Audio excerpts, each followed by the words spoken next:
talk about what is helpful in those indicators in growing faith in individuals. And I want to talk about belonging. Let me start from the beginning. As I've seen different programs in the church, I've gone to all these different conferences, I've gone to workshops, I've gone to seminary, and they try to give you all these things. The answer is there is no secret silver bullet confirmation curriculum that's going to get your kids to come to church. All right? There's no secret Sunday school silver bullet that's going to grow faith in your kids. It's just not there. But over the 20-some years that I've been doing ministry, there's about 3 kind of programs that I've seen that are helpful across the board for different congregations. One of them is kind of like a day camp that you do. It's kind of like VBS on steroids, if you will. It's called Camp Hope. And it's been the single most powerful thing I have seen growing student leaders in the church today. It's fantastic. Camp Hope is one. The other one is Milestone Ministries. You guys know about milestones. You have it here. And I do a lot of coaching with doing milestones because it's helpful. It works in passing on the faith. And I'll talk about that a little bit more later on. But the other one is called peer ministry. How many of you guys know about peer ministry? Do you guys know what peer ministry is? Peer ministry is very similar to like Stevens Ministers or hospice cares, but it's specifically geared towards high school students and training them. How do they deal with issues of like a parent dying or somebody battling with sexuality issues or drug addiction? How do they help their peers deal with these issues? And it's a lot of basic ministry skills. But what I've found, when I overdo the peer ministry training, one of the questions I ask my students is, because for us to care for others, we really need to know sometimes like what our own hot topic buttons are and where we are. And so I have a little journaling thing that we share. I say, I want you to write down your 3 biggest fears that you have in your life. What are your 3 greatest fears? It's interesting to note that a lot of the kids come back and they have the same fears. You know what the number 1 fear in America is? Public speaking. It's above dying. Like people would rather die than get up in front of a group and speak. It really is, which is kudos to the pastors getting up and doing it every Sunday. But public speaking is one because we're really afraid of people judging us. We're standing up there and we're like, what are they thinking of us? Are they listening? Do they like what we're saying? And so there's that acceptance, which is a big piece for high school students, obviously. What are they thinking of us? Do people like us? There's the fitting in, behaviors that kids do to try to fit in. There's a lot of that kind of stuff.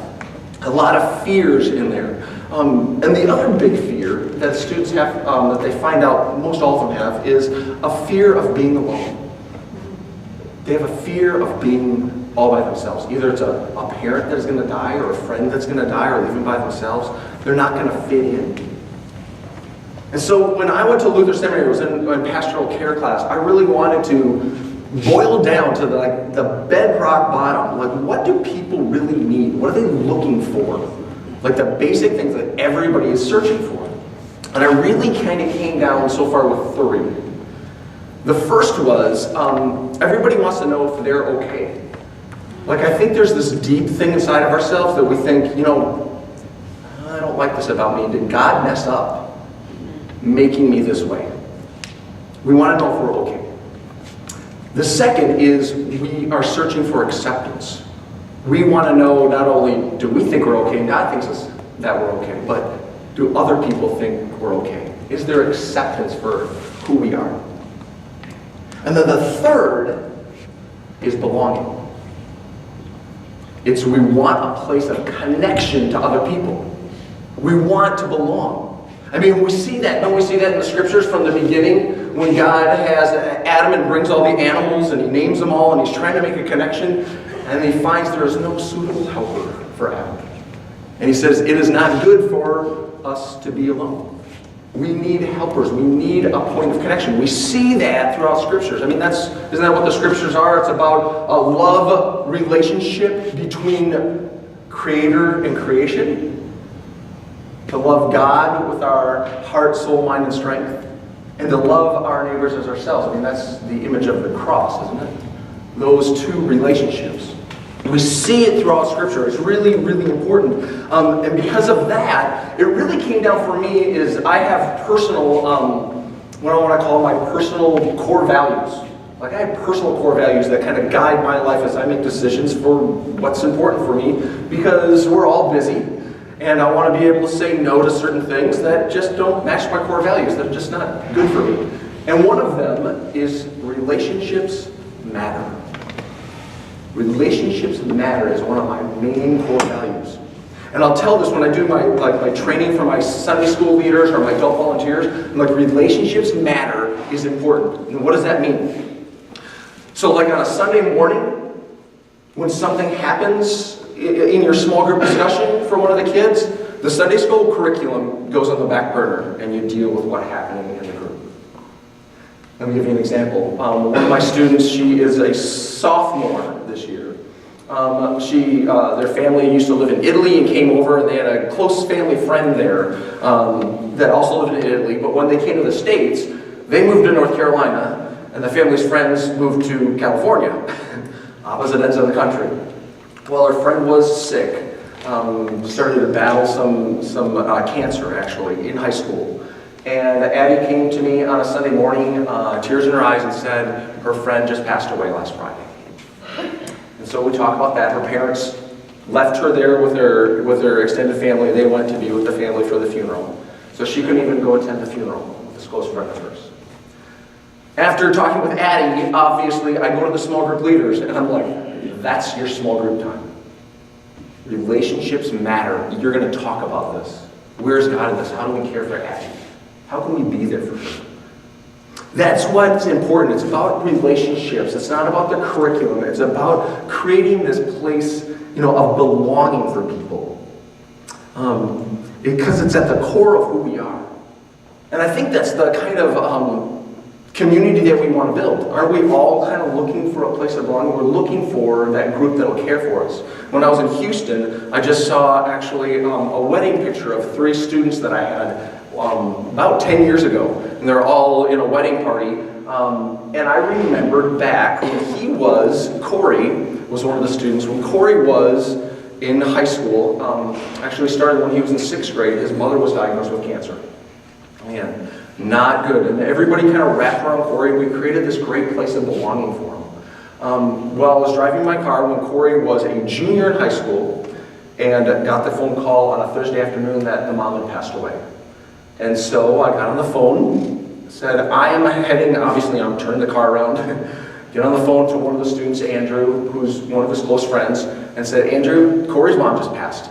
We need to head over, we need to be with Corey, we need to walk with him through this dark time, right? That's what we do as people of faith.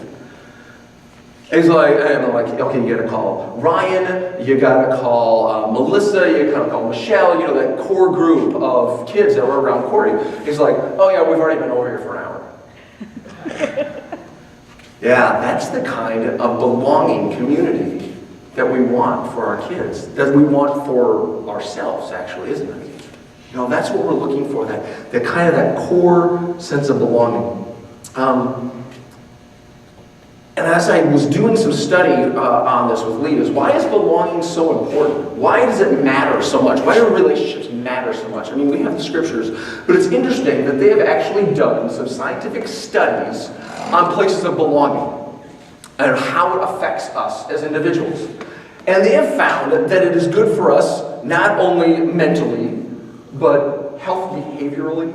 It helps us physically, and it actually helps us moralistically. Let me take each of those in turn real quick. I don't want to bog you down with a lot of statistics, but I just want you guys to know that this is something that's important. Mentally, it was interesting. There was a study, I think it was in 2011. They went to a college campus and they gave this a test on happiness, trying to figure out these college students that are always happy, always positive. And they found the top 10% of these kids in the college that were always happy. And so they said, what is it? What is the common thread through all these kids that's keeping them positive and happy? And they found out that there was one thing that they all have in common. And guess what it is? They have a strong commitment and belonging to their family and friends, And they make a commitment to taking time to hanging out with them. I want you to hear that because I think it's important in the church to know that that commitment piece is important. People don't, as my mom always says, we don't get the time, we take the time for what's important to us, right? And that's what we kind of shy away from sometimes as church members. Be like, I want them to become part of this committee or this small group, but it's every week, and they've got 3 kids. We say no to people for them instead of inviting them to a deeper level of commitment. And we want to invite them into places of belonging. That's what people are searching for. That's why I always find when I talk with people in churches, they have that revolving door. They think the new members in the front, but people are leaving out the back door because they haven't connected into the places of belonging. And then we're sitting there about 2 years later going, do I remember seeing them in church? I can't remember. Well, if they had a place of belonging, I guarantee you people would remember. They would notice when they're not there. We need to invite people to that deeper commitment.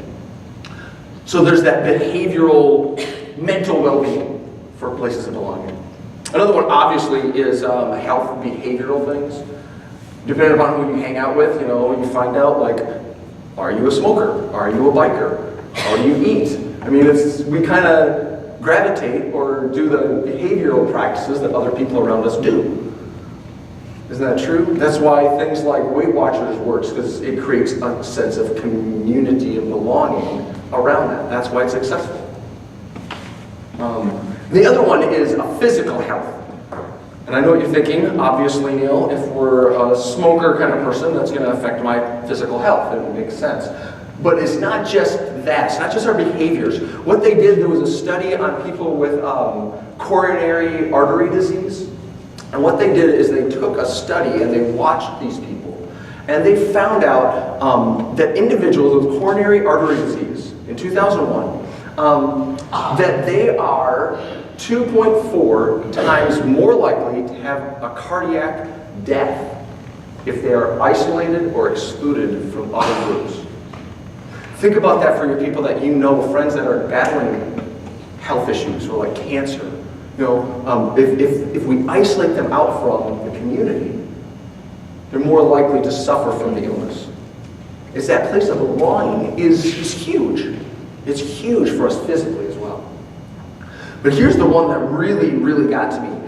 It was a study in, 2009, that they saw that people who were excluded from social groups or excluded from social interactions, did not have a place of belonging, that they were less likely to have a moral compass.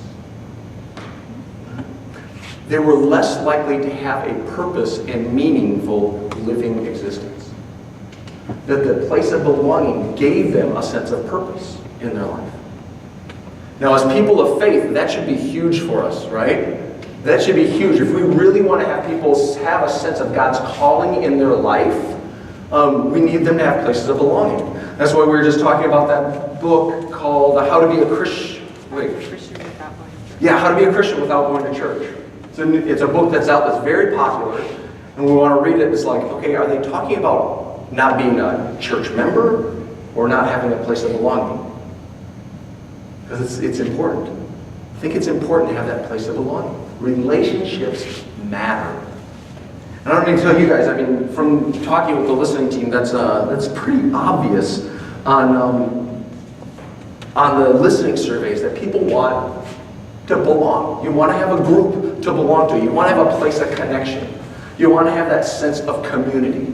And that's what we found is one of those 5 growth indicators. That it is very important to look at that and to have that. It's important for me to know, when I was at a Wednesday night Bible study, I had a parent come up to me. And he was talking about his daughter, who was a junior at that time. And I don't know if you guys know much about the junior year, but junior year of high school is one of the worst years of high school. That's when all the testing happens. That's when all the college applications start going out. That's what they're looking at. Junior year is brutal. And it was finals week.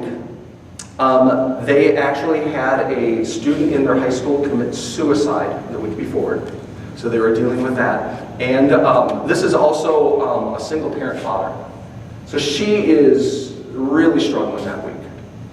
And he said, well, you're just swamped. You had 3 tests yesterday. You have a couple more tomorrow. Maybe we don't have to drive into church because they're a 25-minute drive into church.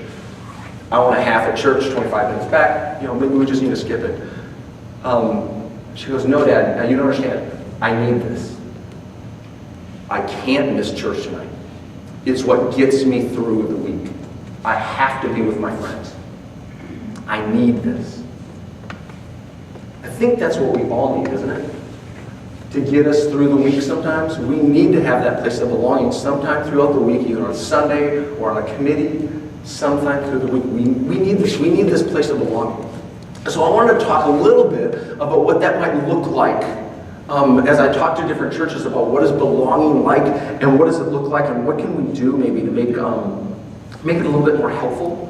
And of course I talk about, it's kind of obvious, a lot of churches have tried the small group ministry and tried to create a place of belonging and it didn't work. And so they said, well, then we don't need to do that. Because it didn't work before, obviously it's not going to work now. But it's a different way of how we can do it. And we need to think outside the box. Again, how Peggy was talking about permission giving for small groups. About maybe even creating small groups around activities. And I don't know why churches don't think this way. Young adults always think this way, I find out, that they gravitate towards groups. I don't know if you know, there's a group that's called Meetup. It's very popular on the internet. And if you come into a new town, you just look through Meetups, and it's all about, for me, I'm very nerdy, and I like Harry Potter stuff, and there is like a Harry Potter Meetup group. There is a group that meets on Tuesday nights, and they watch old Superman cartoon videos and talk about DC Comics and the new Marvel movies come in. They talk about comic movies, and that's what we do.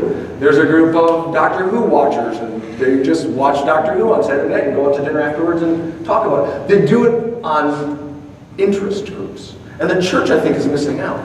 We don't have the group of cyclers meeting. We don't have the group of Zumba meeting in our church and connecting in faith. Now, think about this. It's not just about an activity, but how can we go deeper in connecting also in our lives? Not just about doing the activity, but also connecting in the activity. I think it's really important. I think this is what's missing, personally for me, and I've seen, for guys. Guys, I have seen from high school that if I do an activity, boys will talk to me. If we sit around in a group in a circle, boys do not talk to me. Girls talk to me, guys do not talk. Guys need activity. I think we're missing out on that in that church. Let me give you an example. I know a small group, what they decided to do is they had a small group Bible study every week on a Friday night. All the families would get together. Well, what they decided to do is they were all big football fans.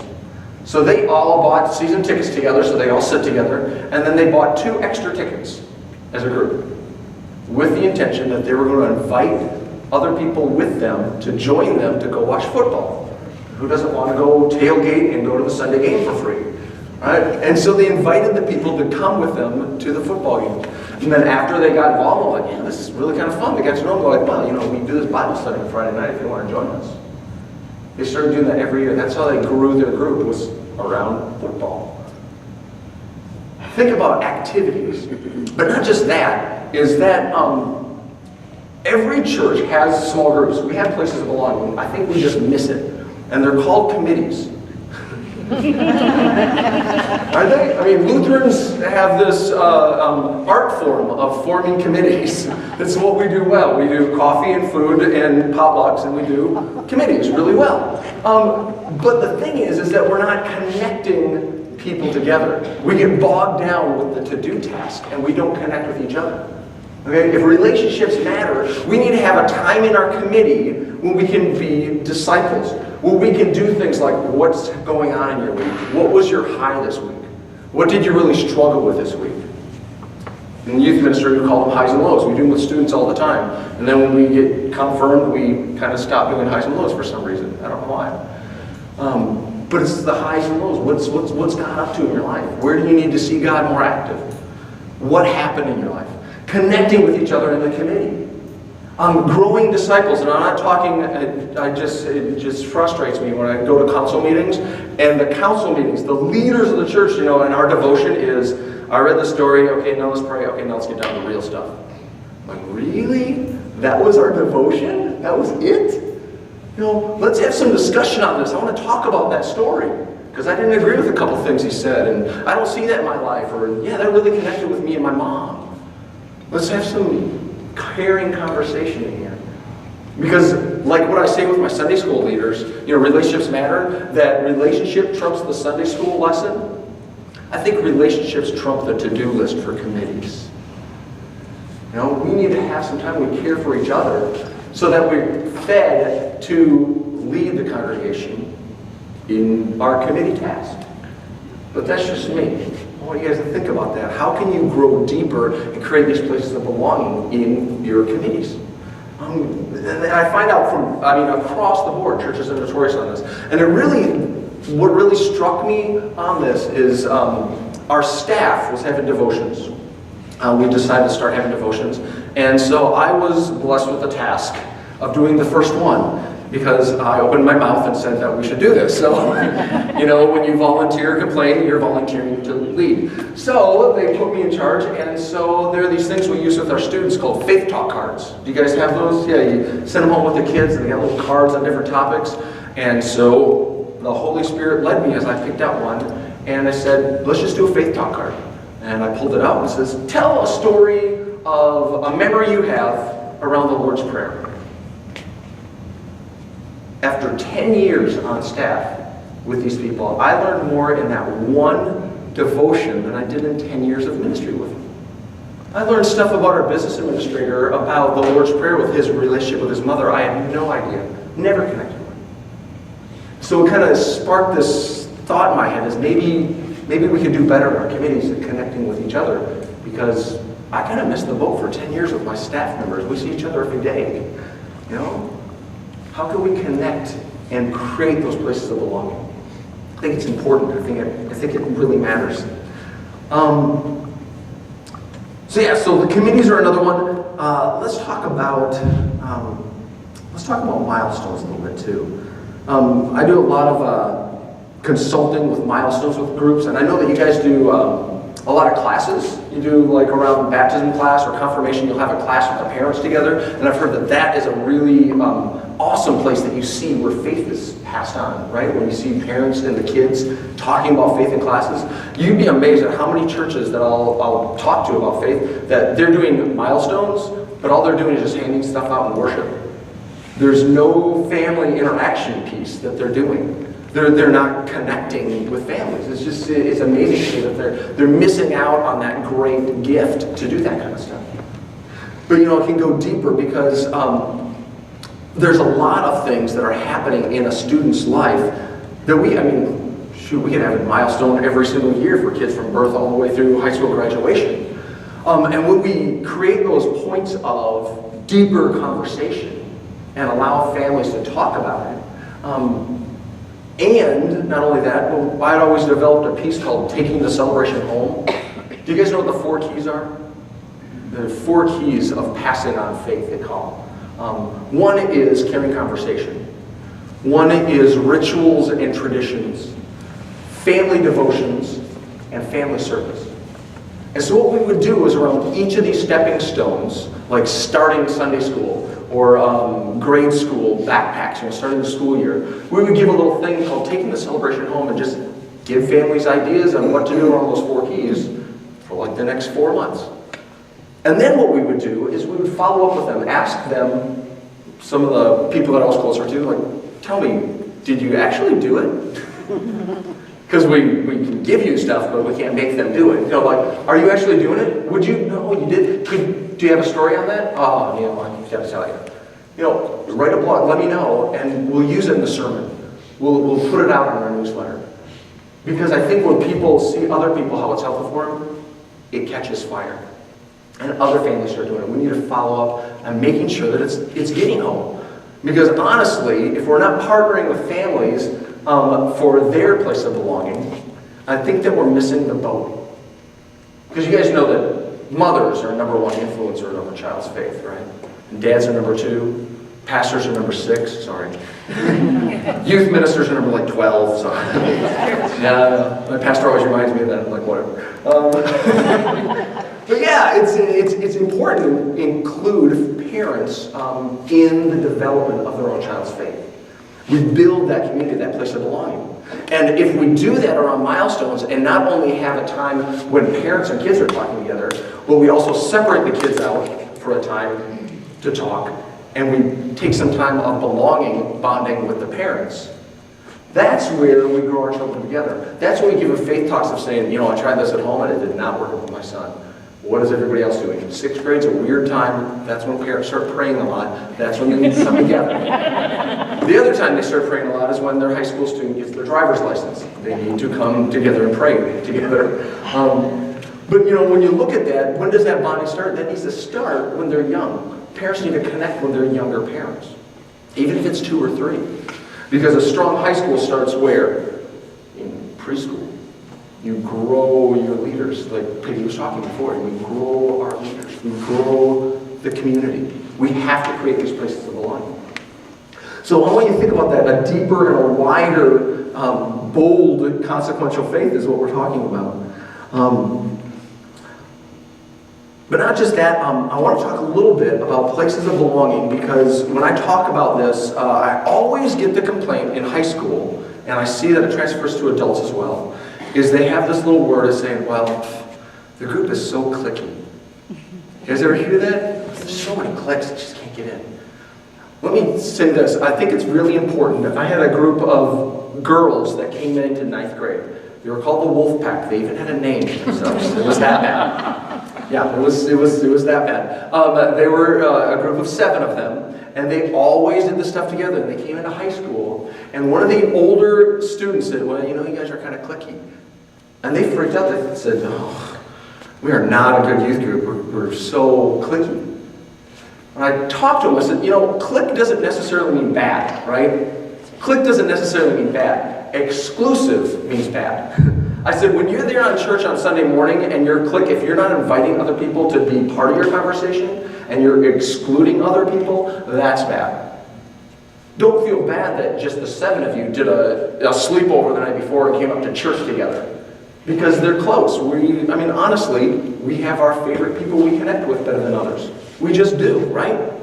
So let's not be beating ourselves up that we have people that we connect with. We can do that, but if we become exclusive, that becomes the problem. We need to become invitational people to invite people in. And if we have a clique, we have more power and more people to do that. So cliques aren't necessarily negative or bad until they become exclusive. And that's what we really need to help people understand, is in a committee, Peggy was talking about this earlier, when we invite somebody new into the group, it brings new ideas and new energy. Especially think about it with your committees. That's why they become cliquey. When they become exclusive is when the problem is. If we don't invite new people in, we don't have new ideas, we don't have new insights. And that's the scary part too, is because with insight comes change. Now don't hear what I'm not saying. New ideas doesn't necessarily mean good idea. Okay? But at least it brings discussion. At least it brings learning. At least it brings some growth. So being invitational, inviting people in, that's what we need to be. So cliques aren't necessarily bad unless they become exclusive. When I go on tours and talk about belonging, and I used to be part, and when I was in Charlotte, we'd have a musical group, and we'd take them on tour across the country. And so we come in and we do this whole show with music and lights and the whole production, and people would come up to me and be like, that's what we need in our church. Because if we get the kids here, then that'll save our church. I'm like, no. You see, you have it backwards. The strong youth group is not what saves your church. It's not the means. It's the byproduct of what you're doing well at your church. When you create places of belonging with adults and connect people, people want to be part of that community, and then they bring their kids. It's a byproduct. Right? I think it's the same way I hear this all the time when I'm talking with 20-something. Oh, we don't have anything for our young adults. We need to create a Sunday school group. Like, that's the whole, if you build it, they will come. It doesn't work. It doesn't work. Because it's not relational. It's not creating a place of belonging. We need to look for our young adults and invite them into our groups we already have. We need to invest ourselves into their lives and give that place of belonging. Invite them into leadership. Invite them into council. Invite them into liturgical arts or the choir or the altar guild. Teach them the faith, grow together. That'll give them a place of belonging, at least from what I've seen. So I want you to think about that. How can we be invitational? How can we create these places of belonging? But then also, when I think about this, is how can you also create places of cross-generational connections? Okay? Let me talk about that just a second, because I'm of the camp and of the opinion that the high school youth minister is going on the wayside. Like, they are a dying breed. We need to have a place, definitely, for high school kids to connect with other high school kids, absolutely. But it's not the only thing we want. High school kids now are asking, they're wanting to do stuff with their parents, even weird mom. They want to have their parents involved. They want to have extended family. They want to meet the other generations. They want to engage. So I want you to think about how can you do cross-generational pieces. And there have been times when I've seen it, and it's just been beautifully done. One of the things that we used to lead when I was in Charlotte, we would do a spring break habitat trip. And we would tell kids, this is not a youth trip. This is a church trip. We're allowing the high school kids to come because you're church members. And we'd have about half high school and half adults. The cross-generational stuff on a building site for a habitat is amazing. Walt would come, he's a retired individual and he used to do construction. And they have a shed that they would do, and so I'd say, okay, and this team is Walt and these two high school students. The bonding that happened was incredible. Walt was now invited to both of them to help them both with their Eagle Scout project. Okay? Cross-generational relationships. People want to have that place of belonging, but not just people our own age. We want to hear that. So think about that. How can we have families do the soup kitchen? How can we have families do habitat? It's about relationships. We also, I've seen a group did, we do the potlucks, and we do it very well a lot of times with our churches, and we all come together, and it's great. But sometimes we need to do something a little bit intentional to build that place of belonging, like we do with the committees. One thing that they did is they decided, let's celebrate everybody who's 70 and over in our church, to thank them for blessing our congregation with their generation. So they said 70 and over, and so what they did, they intentionally set a 70s couple or individual at each individual table. So you can't sit together. They spread them out. So they put a nameplate and they put like feather boas and just weird hat things, because they thought, we'll just put them on the table as decorations. And the funny thing is, the 70 and over said, oh, that's for me to wear. And so they all put them on, which I thought was funny. I was like, oh, okay, that works. But then they had everybody sitting at the table. And then what they did during dinner is the senior pastor got up and said, okay, here's a caring conversation I want you to talk about over dinner. And gave them some different topics. And they actually did like a 20-question things like, tell me, what was the price of gas when you were in high school? What was, just different conversation. What grade did you complete in high school? What was it like living in your family? What was your relationship with your dad? Just conversation, and they would talk, but then other people would share their conversations. Let's just try to shut a 6-year-old up, at the table trying to share things. But then the awesome thing that I loved what they did is they actually created like a bingo card for the little kids. And you guys, we do this in youth ministry, like who has a birthday in January? Who grew up on a farm? Different things. So it took some planning to get the stuff, but then the kids went around to all of the 70s and older and talked with them to get their signature. Beautifully done. So think about that. How can you create that place of belonging? The people who love that event the most were the 70 and older people because they got to talk to the kids. They got an opportunity to talk to the kids. They got to know. This is just an incredible event. Think about that. How can you do some intentional belonging stuff? When I talk about habitat, I want to just think about one more thing that I think is important. If relationships matter, and we're going out in the community to serve, like the soup kitchen, or with Habitat for Humanity, if we're not connecting with the people we're serving, I think it's a little, disconnected. It just becomes like for me, it becomes like an art project. Like I did this today, or an activity, or I played sports, It becomes something I did to somebody rather than with somebody. So I talk to people all the time, when you think about service, when you think about like a mission trip, think about how can you connect people relationally in your church, then how can you also connect them with the people that you're serving? When we go down to Habitat, we would always ask, if it's possible, because it's not always possible, to meet the people that we're building the house for. One year we went down and the lady was fortunate enough to actually have the week off. And we actually built the house with her and with her grandmother and with her daughter every day. And had lunch with them, invited them to dinner. We still have people that go down and visit them down in Charleston. Just when they're down in Charleston, they just swing by and see Rosa and see her house and see how's it going. It's about relationships because they matter.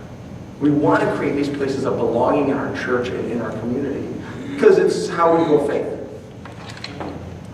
Questions of belonging. I'm just hoping to give you a little bit of insight on what that looks like and maybe some things to think about. Hopefully I pushed a couple buttons as I was talking. Questions? One thing, I think one of our fears and sort of anxieties is that we want to get generations together. And when we try to do something, there's always the excuse that, especially us young people have, see, I included myself in young people, that we don't have time. We got all these things to do, and we got all, manner of activities that we're involved in. So I don't know if I'm just asking you to respond to anything, but I'm just kind of just throwing that out there. Yeah. I think we need to be willing to grow this thing. You're not going to start off and say we're going to do this thing and have, 120 people come together in all kinds of generations. It might be 10 people. Mm-hmm. It might be 4. Absolutely. But you got to start somewhere, and not get too discouraged, but allow that momentum to build. Yeah. And it also takes even a grassroots, like not just with stepping stones, but just thinking about, you guys are all involved in different committees throughout the church. You're leaders doing things.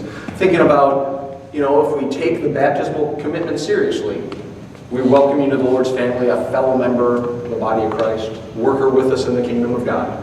And confirmation is their rite of passage into a full member, voting member of the church. Is there a high school student that you could invite into your committee to teach them about faith? And just start one-on-one with some of these students. Is there a way that you can involve them into that group? The things that you're already doing in this room, that's a lot of people you could be reaching. Just thinking out loud. So it could grow slowly over time, something like that. And also, you have one event that's a big win, and everybody wants more. When you create that stuff like in Stepping Stones, we had one, I have to say, I was a big proponent of saying cross-generational Sunday school will not work. This is going to tank and burn.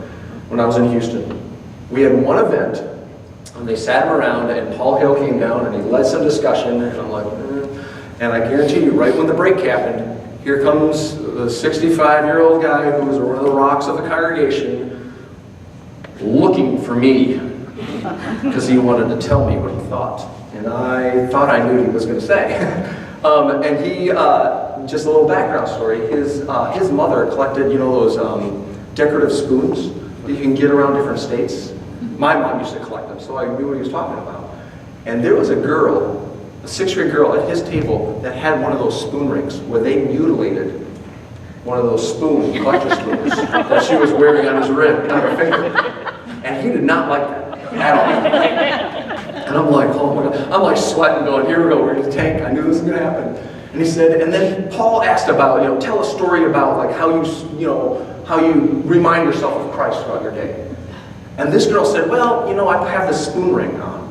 And every morning I put it on to remind me to stir up the Spirit in my life to be a blessing to others. And he's crying telling me this. Beautiful story.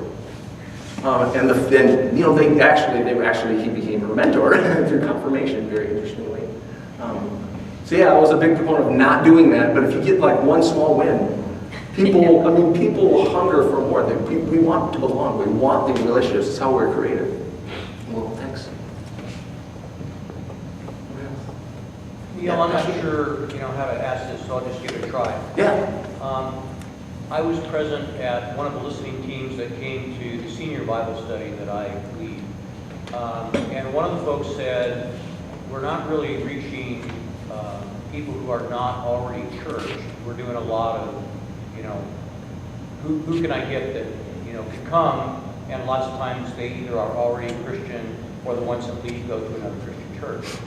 So the question is, how does the belonging, why would people in our culture, which is moving, as I read it, through some of the stuff that was earlier on, spiritual, not religious, not part of institutions, that kind of stuff, and folks that are not interested in Christianity at all, how does what you said, with most of your anecdotes, if I'm hearing them right, are all folks that are already inside, how does the belonging question relate to the person who is unchurched, unchristian, didn't have the one or two families, is in the 0.3%? Could you just speak to that a little bit in terms of either scientific stuff? You had a lot of quotes. Yeah, absolutely. I know several groups that they've decided to start, like around activity-based. Actually, in Charlotte, they decided to start with a Zumba class, actually. And they actually brought in this, I don't know, he's like a famous Zumba leader. I don't know what he is, but he's like, everybody in Charlotte knows him. And they got him to come into the gym, and they had like 300 people show up for Zumba. I was like, I didn't know Zumba was a thing, but I guess it is. I just think jazzercise in my head. I'm like, yeah. But it's all, I guess it's generational. It's all Zumba is the big thing. And they had a bunch of people in the community come, and because of the way they do it, they started making friends that way. And it wasn't a faith-based, that's why I like the activity idea, because people will come for activities.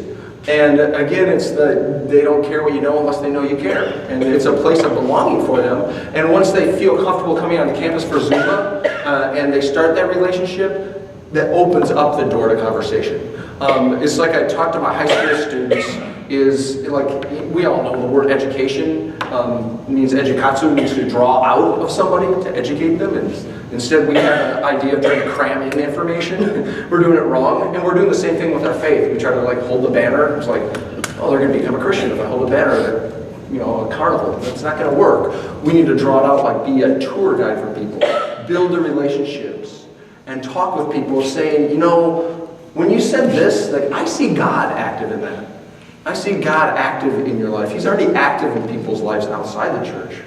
We are invited to participate in what God's doing already in the lives of people. And I think if we create activities and places where people can connect in and give them that sense of community, they're going to want to know. They're going to ask you those questions. So was it by accident, or did that group presume to do intentional invitation?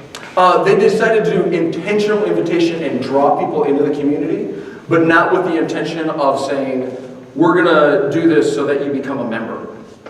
We did it for the intention of building community and then saying, the Spirit will lead and open the door when it comes. Well, the Spirit was there trained to the people that they can learn how to say the kinds of things that will draw people. Yes. Well, and that's part of our adult education as well. It was part of more of a holistic piece of the church because there were other ministries where they were doing the same kind of thing. And the interesting thing is that training is very similar to Stephen's ministers or peer ministry. It's the same kind of basic training about how do we listen to people. Yeah, absolutely.